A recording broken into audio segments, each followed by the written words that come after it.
Oye, Mainigi, eres un hechicero con un mechero. Y ahí andas con tus aparatos electrónicos, ya Mainigi. Aquí representando en el 28008 a todos los extraterrestres.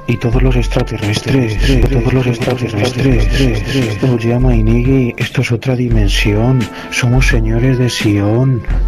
Don Púas y yo, que si yo lo auténtico. Don Púas y yo, que si yo auténtico, fastidiados de tanto ejemplo imbécil. ¿Cómo puede ser tan subnormal y tan sublime? Simplemente oye mi perfume, escucha mi música, que simplemente se desborda, siempre colorda, el micrófono Cirus mierda da. La verdad es que es una pasada, la tanta crítica, no la acepto de ninguna manera. Soy el puto amo y eso es jode. Tenéis envidia, cabrón. Pagarme los cojones, no puedes con mis entonaciones, soy un bravotero. ¿Qué pasa? Que algún día seré motero, pero primero me quiero comprar una Lamborghini Diablo murciélago. Soy el puto amo, así lo hago, porque lo pago, narcisista, porque me lo creo de mí mismo, soy el puto amo y bien bello. ¿Qué pasa? Que no acabo en el que por una botella Fonbella, pero simplemente le atropello a la que sea, una palla, que venga y se desnude y que diga que sí. Que venga y se desnude y que diga que sí, hasta en sí de frenesí.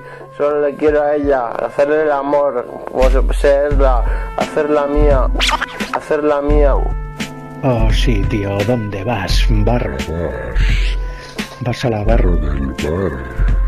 A mamar las botellitas con tus amiguitas, que son muy putitas, pero la chupan que da gusto.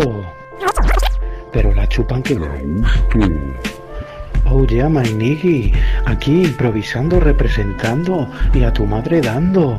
Oh, yeah, Mainigi, 28008 Madrid. Oh, yeah, Mainigi. 28008 Madrid. La brutalidad, por favor.